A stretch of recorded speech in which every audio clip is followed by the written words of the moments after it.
Israel, Iran దేశాల మధ్య ఉద్రిక్తతలు తీవ్ర రూపం దాల్చాయి. ఇరాన్లోని అణు స్థావరాలే లక్ష్యంగా ఇజ్రాయెల్ గగనతల దాడులు చేస్తుండగా, ఇజ్రాయెల్లోని వ్యూహాత్మక ప్రాంతాలపై ఇరాన్ క్షిపణి దాడులకు పాల్పడుతోంది. గత గురువారం నుంచి ఆపరేషన్ రైజింగ్ లైన్ పేరుతో ఇరాన్ అణు స్థావరాలే లక్ష్యంగా ఇజ్రాయెల్ దాడులు చేస్తున్న సంగతి తెలిసిందే.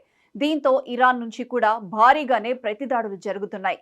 ఈ క్రమంలో ఇప్పటి వరకు సుమారు 400కు పైగా బాలిస్టిక్ క్షిపణులను ప్రయోగించినట్లు ఇరాన్ వెల్లడించింది. వీటిని అడ్డుకునేందుకు ఇజ్రాయెల్ రక్షణ దళాలు ప్రయత్నిస్తున్నాయి.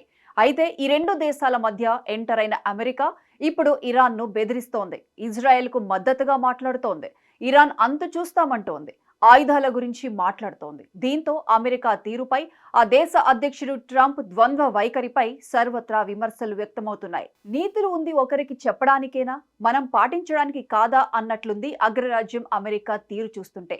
పాకిస్తాన్ ఉగ్రవాదులు పెహల్గాంలో దాడి చేసి అమాయకులను పొట్టన పెట్టుకుంటే, భారత్ ఆపరేషన్ సింధూర్ పేరిట పాకిస్తాన్ ఉగ్ర శిబిరాలపై దాడులు చేపట్టింది. అయితే మధ్యలో అమెరికా జోక్యం చేసుకొని శాంతి అంటూ చర్చలంటూ భారత దాడులను ఆపమని చెప్పింది. అయితే ఇప్పుడు ఇజ్రాయెల్, ఇరాన్ మధ్య జరుగుతున్న యుద్ధంలో తలదూర్చిన అమెరికా ఇరాన్ సుప్రీం లీడర్ ఖమేనీని చంపేస్తామంటూ ఇజ్రాయెల్తో వార్నింగ్ ఇప్పించింది. దీంతో ఇప్పుడు అమెరికా చేస్తుంది ఏంటి, అప్పుడు భారత్కు చెప్పింది ఏంటి అన్న చర్చ జరుగుతోంది. డొనాల్డ్ ట్రంప్కు శాంతి గురించి ఇప్పుడు గుర్తులేదా అన్న ప్రశ్నలు వినిపిస్తున్నాయి. ఇరాన్ సుప్రీం లీడర్ ఖమేనీకి అమెరికా అధ్యక్షుడు డొనాల్డ్ ట్రంప్ వార్నింగ్ ఇచ్చారు. సో కాల్డ్ సుప్రీం లీడర్ ఎక్కడ దాక్కున్నాడో మాకు తెలుసు, కానీ నిన్ను చంపటం మా ఉద్దేశం కాదు, అది పెద్ద కష్టమేమీ కాదు అని ఖమేనీని ఉద్దేశించి ట్రంప్ అన్నారు. ఇక ట్రంప్ వార్నింగ్ కు ఏమాత్రం తగ్గని ఇరాన్ డోంట్ కేర్ అంటూ ఇజ్రాయెల్ పై అటాక్ చేస్తూనే ఉంది.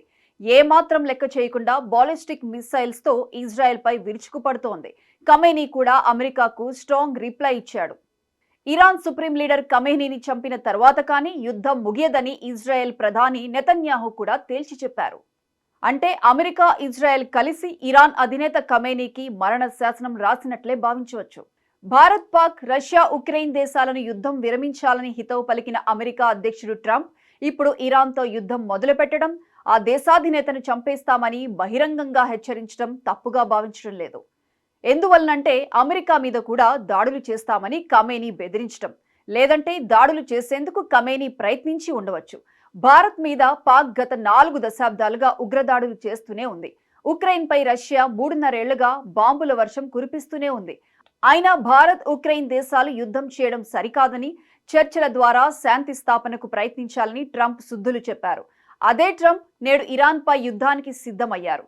ఖమేనీ ఎక్కడ దాక్కున్నా చంపేయగలమని హెచ్చరిస్తున్నారు. అంటే అమెరికా వైపు ఎవరైనా కన్నెత్తి చూసినా ఆ దేశం వైపు బాంబుల వర్షం కురిపించేసి ఆ దేశాధినేతని మట్టుబెట్టేయచ్చు. కానీ భారత్లో ఉగ్రదాడులు చేసి వందల మందిని బలిగొన్న ఉగ్రవాదులు పాక్లో ఆశ్రయం పొందుతున్నారని తెలిసి కూడా భారత్ చేతులు ముడుచుకు చూస్తూ కూర్చోవాలి తప్ప వారిని ఏమీ చేయకూడదు.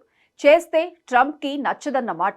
శాంతి అంటూ భారత్కు శుద్ధులు చెప్పిన ట్రంప్కు ఇప్పుడు శాంతి మంత్రం గుర్తు రాలేదా అంటూ నెటిజన్లు కామెంట్స్ చేస్తున్నారు.